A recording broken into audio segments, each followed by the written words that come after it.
This is good.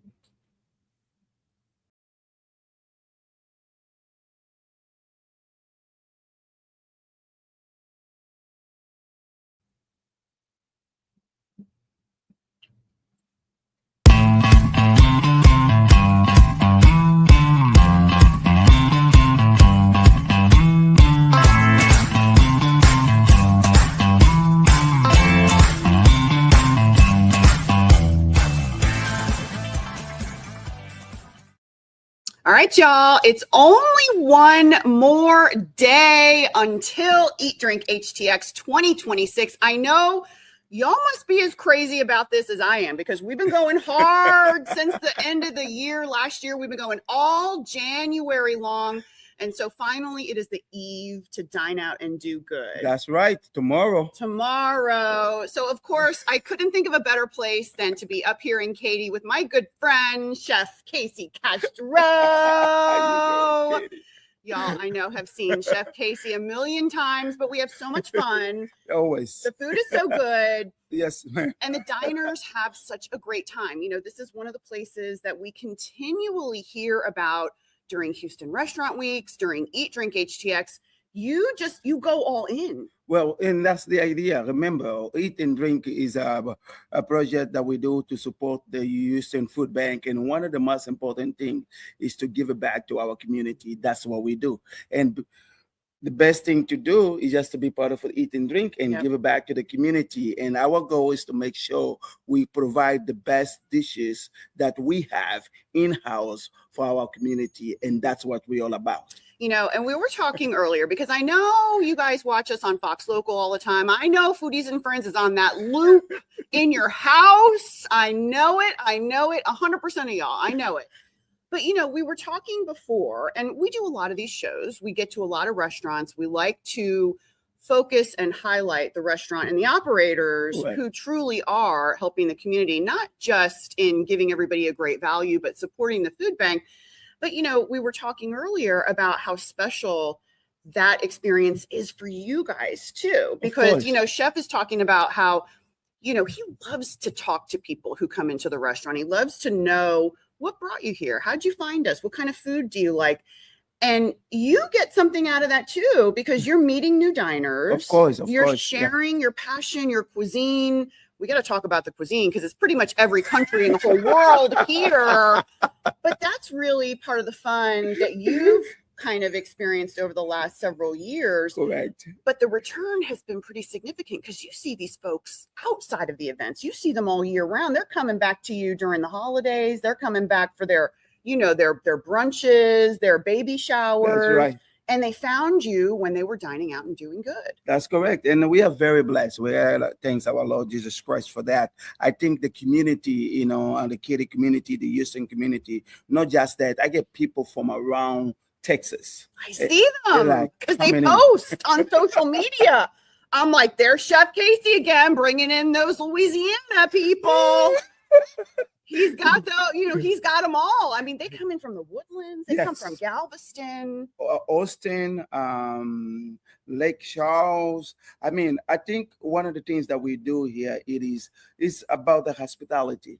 That's one of the most important things that we do. Obviously, you know, we do have good food. We present them with great value when it comes to food, but as well is the service part. You need to connect with your customers. You need to, they want to know your story. It's not just about food. It's about providing an experience that they can remember. And that's what we do. And the Eat and Drink provides you that platform to be able to meet the new guests and as well to be able to connect with new family. And that's what Astor tables do. Like in your hand right now, you have samosa. Samosa is different tapas, and those one are exotic. Right now in your hand, you have the samosa from South Africa, made with antelope. Antelope. Yes. I was not expecting this, Chef. It's this early. It's Valentine's Day. Happy Valentine's Day. Happy antelope. Happy Valentine's Day, everybody. Well, there's the antelope. Wow, Chef. I was thinking I was just opening up a nice little chicken dish with some cheese and salsa. Chef is like, no, ma'am. No, ma'am. It's an antelope. You have a combination of 3 exotic meats in there. So, and then you got some wagyu sauce to try with that as well. Now, are these all 3 antelope? No, ma'am. The other one is that one is buffalo. Yeah. Oh, chef. Yes. Oh my goodness. Now, what is the taste difference? I want to taste the difference between, because the antelope and the buffalo different. Well, tell me what the third one is first. That one is Venice. Yes. Okay. So they're all made with ground beef, antelope, buffalo, and of course Venice. But it is when we cook it, the preparation is from different countries. And like, for example, you have South Africa, Kenya, and then you have Namibia. So the key part is like the cuisine, the flavor, and that's what's the difference between not just the meat itself, but the recipe and the preparation that goes to it that represent those countries. And that's what you have in your plate. And with the wagyu sauce, a little bit spicy, just in the middle way. Yeah, it's a little bit spicy, but it is very good. Now, you're talking about a lot of different types of cuisine, a lot of different cultures. Tell everybody a little bit about where you grew up and the influence that food and those flavors had on you. Well, originally I was born in Angola and I grew up in South Africa, Cape Town. So growing up in South Africa, Cape Town, South Africa is very well known for variety of different dishes. This is really good. I'm so trying to interrupt. No, this is really, really good. Yeah. That's the Venice over there. And growing up there, obvious, my mom used to cook, and obvious, I didn't cook with my mom, but it runs in the family. When I came to the state, of course, to go to law school, and I never went to law school, and I followed my family, my grandmother footstep, and that's where our cuisine is a fusion cuisine where we just don't represent one country, like you said. This international cuisine where we have American food, we have African food, Latin. My wife is from Argentina, Mendoza. They have one of the greatest empanadas, in Mexico. So that's what Astor's table represents community. Doesn't matter whether you're vegan or gluten-free or vegetarian or halal. And we got to talk about all those different options, because that is one of your keys to success. Because you have very much so embraced the vegan dishes, the vegetarian dishes, the gluten-free dishes, and you've totally loaded them with value and flavor, things they haven't seen before, and that's what keeps them coming back from all around. Because like if we represent our community is made with different culture, different folks coming in and out. So, and I think that our community is made from hundreds different kind of people, and that's what us is all about. So we present that, and that's over there is oyster Rockefeller. Oysters Rockefeller. This is kind of like an old school East Coast dish. I don't know, right, you guys? Like, this is, it's or is it, does it have Southwest roots? I guess. Yeah, I feel like. Well, originally, as you know. You tell me. I feel like growing up on the East Coast, this was a very classic, Louisiana, of course, that's the way. It's probably Louisiana. It comes in the recipes and everything. Originally, oyster Rockefeller came from Louisiana. And I think that, being here and we got to represent, and that's really, really a good way to go for. Nice and juicy. And everybody knows, everybody loves oysters Rockefeller. I don't see it that year round. Sometimes it's not year round. Sometimes it's more of a seasonal dish, but you guys can kind of see. So what oysters Rockefeller is, it's cheese. It's cheese and there's spinach, onions, and things like that, and there's like nice juice, and it's really flavorful, very, very flavorful. It's very flavorful, and it's good for people like me. I'm not a huge fan of raw oysters. Okay. But I love the taste of oysters, and I love how when it's baked, And you get the right amount of crunchy. Correct. I agree with you because like I gotta go there and open all the fresh oysters. Like yesterday, I sold over 85 oysters. You're back there shucking Oh my the God. open them up. It's hard work. It is. It's like you don't need to go to the weight room. No, you don't. No. Because like sometimes you fight with one for 3 minutes. You're like you keep going and like this thing. I'm telling you, it is. But you'll be surprised how the community they love that fresh oysters, and that's we have 2 different kind of oysters. Sometimes we have a Gulf oyster or Blue Point oysters. That's what we provide on our cuisine over here. Now, do you find that you these days are, because you've been in business for 6 years or so now, been in the same location, do you find that you are seeing the same people? Are you developing a groupie fan base, or are you getting people that come in all the time? Not groupie, but you know what I mean. The families that find a place that they love and they end up bringing everybody. Are you seeing a lot of that recently? Yes, I do. The great thing about us, we're able to build a new fan base where we have different customers coming in from around the country. It is an amazing place that allows a lot of different folks coming in and to try new dishes. And we have folks from downtown coming in with their whole family, and that's one of the things that we enjoy. Just build history with the community and provide that value to our community. And this place is a place where they call home, and we love to have everyone home. Yeah, you really have cultivated a very homey culture here. And, we're up here in Katy, we're on Mason Road, not too far off of I-10, also not too far up of Westheimer. So if you're coming from the other side of Westheimer, south side of Westheimer, it's pretty easy to shoot up here too. Oh yeah, I-10 straight. I-10. All right. Now, you're famous for your empanadas. Yes, that's from originally Argentina, and right there, you got your favorite, the chicken empanada right there. That's your favorite, as you know. The chicken. I know this chicken right here. This is this is the shredded chicken. It's got a very particular taste that I happen to love. And let's just go ahead and dig in. Very good. Oh, and we got to talk about your chimichurri. It's something we talk about socially, actually. It is very good. It is very good. Well, and we've talked about this before.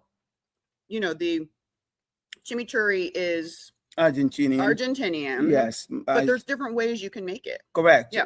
There's obvious I cannot give you the recipes, but it's Argentinian chimichurri. It is outstanding. The flavor and the empanadas is one of the best, and the only place to get it, you come to Astor Stable, and we're gonna take care of you 100%. It is really good, and I know that people have actually taken this to go.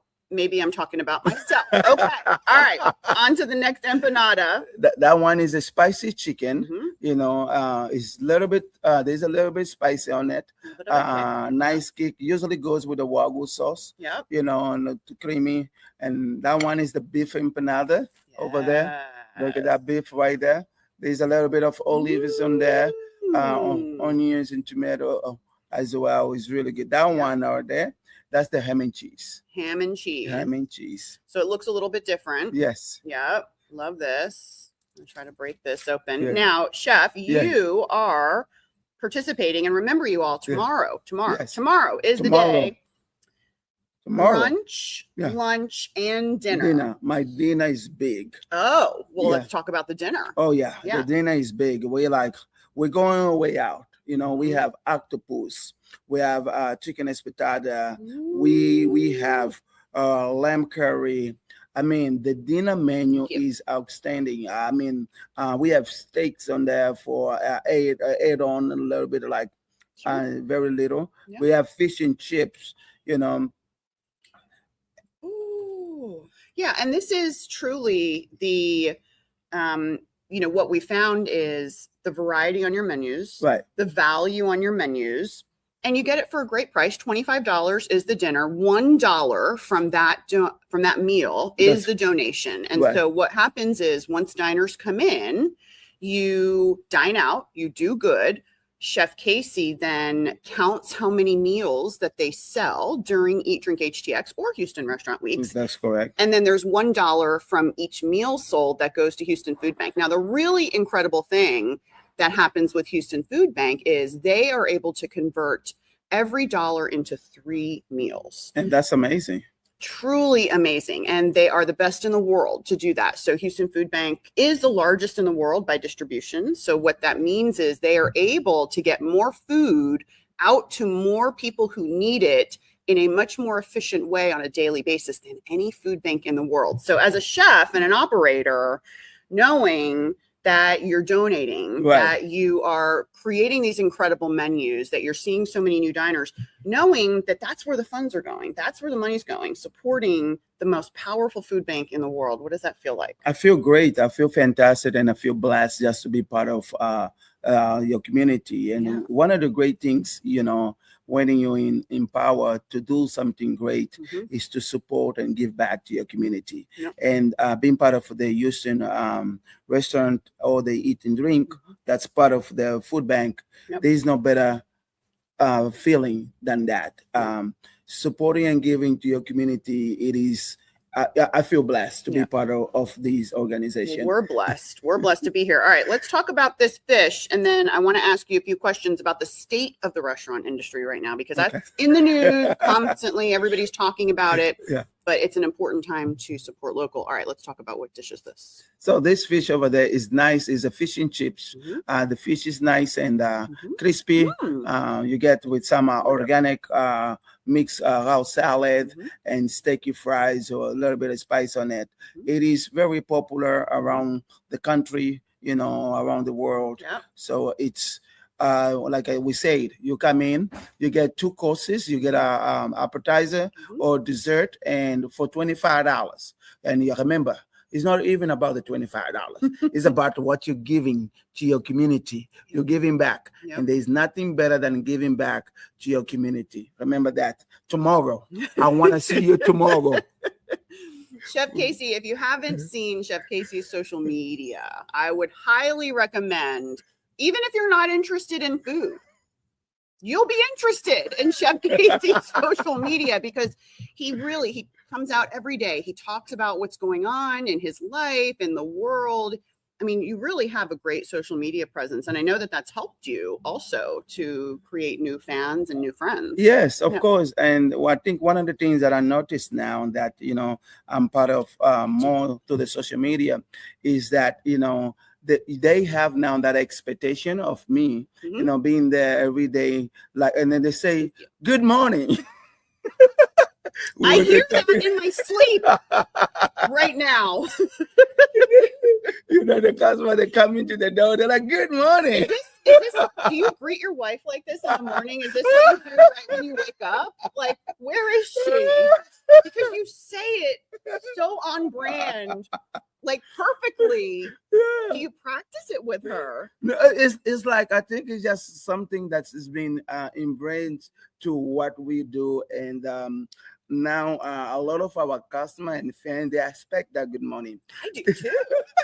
I love it. It's beautiful, but it truly is. You've created this connection with you and your brand and the way you say it and your voice, and just it's people recognize it and now they want it. Yes. And we just humble to be able to be part of the community. Like I had a customer say, I wasn't feeling a little sad, and then I opened the TikTok, and you come out there, "Good morning," and she was like, I felt alive. I felt like, it is a good morning. So let's have a good morning, and it's just about the food, of course, and that's what we do here. When you come here, we make you feel at home. And right now, you have an amazing steak. I believe you have a New York steak. I think it's a medium rare with better on the green beans. Usually comes with mashed potato with that. It is beautiful. It looks fantastic. Probably for a little bit of an upcharge on the Eat Drink HTX menu, but that's fine because You're getting a very large steak. And we talk about $8 to $9 upcharge. Oh, so not even. Yeah. not You're even. like, seriously, it's Really good. Yes. Now, in addition to the food, you all have a wonderful wine program. Beer, wine, drinks. yes, ma'am. What are some of the different drinks or countries? Oh, wow. Yeah. Okay, so we have more wine than water here. I guess that's a good thing. I don't know. So with that, we have wines from countries that a lot of people haven't heard, like wine from Israel, Georgia, Ukraine, Germany, Portugal, South Africa, Argentina. I have over 1,585 bottles of wine in here. And I literally have wine from literally most of the country that makes wine. So, and that's one of the reasons that a lot of our customers say that we have the vastest wine collection in Houston. I've heard this. And very impressive. And of course, we have wine, we have amazing cocktails, and if you come on Saturdays and Sunday, we have the best penny mimosa. Oh, that's right. I've heard about this. Yeah. Tell everybody what the penny mimosas are, because it truly is a penny. Yeah. It's like, it's a deal. Okay. Yeah. So you come in, you pay $12 for the first one, $12. That's it. And then up to 5, 1 penny. So you can have 5 refills for 1 penny. For 1 penny. Yeah. 5 refills. How often do people do all 5 refills? Oh my God, the Houstonians like to drink. Like literally. They're like, Chef Casey, let's go. I'm ready. They know it. They expect it. I know. I have like 25 cases over there. I'm ready. And then they're like, my round is done. I'm like, yes, sir. Now let's go and call you an Uber. Yes. Because we also take care of our customer. We want to make sure you get home safe. Yeah. Yeah. But I like the program. I like, the community. But overall, the Eat and Drinks is tomorrow, guys. And I cannot wait, for you to come in big. Like I'm saying big, because we do need your help. You know. And let's talk about that too, because Eat Drink HTX, traditionally these 2 weeks are a slower time of the year for casual dining restaurants. This was identified by my mother, Cleverly Stone. And come on over here. There we go. Thank you. There we go. Overall, I think that's it is important that we keep supporting all the restaurants out there. Guys, come on out, come on and support. We need your help. All the restaurants around Houston Restaurant Week and Eat and Drink, do what you can to support your community. We'd love to have your support. Yeah, and I like to mention too that Texas has an extraordinarily high percentage of people who work in hospitality, probably the leading percentage in the nation, probably 15% or so, which means you all probably know someone, you have family or you have friends who are working in this industry. Right. There's so many tentacles. There's linen, companies, there's wine distributors, there's, the companies that wash the uniforms. Talk a little bit about how many people this industry touches and how that's a lot of people to be struggling with. And for example, like myself, from last year to this year, I went from 12 to 7 staff.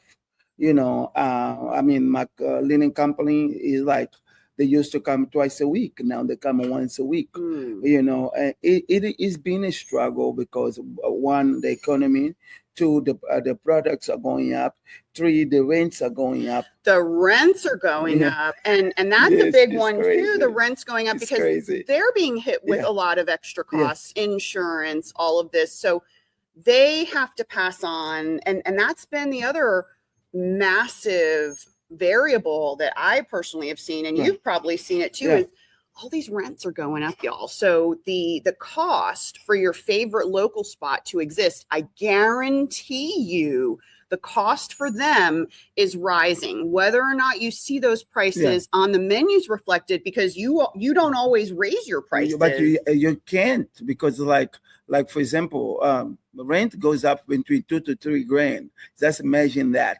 The produce go up, and That's a lot.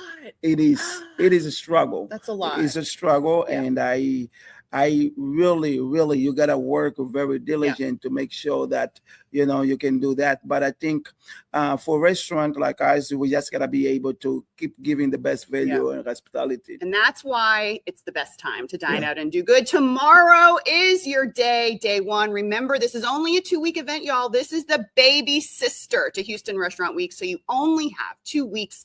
eatdrinkhtx.com is your source for all of the menus. And remember, stay tuned to Fox Local for all month-long coverage of these superstar operators supporting our community and keeping these diners fed. All right, y'all. We'll see you next time on another episode. Foodies and Friends. High five, chef. Let's go.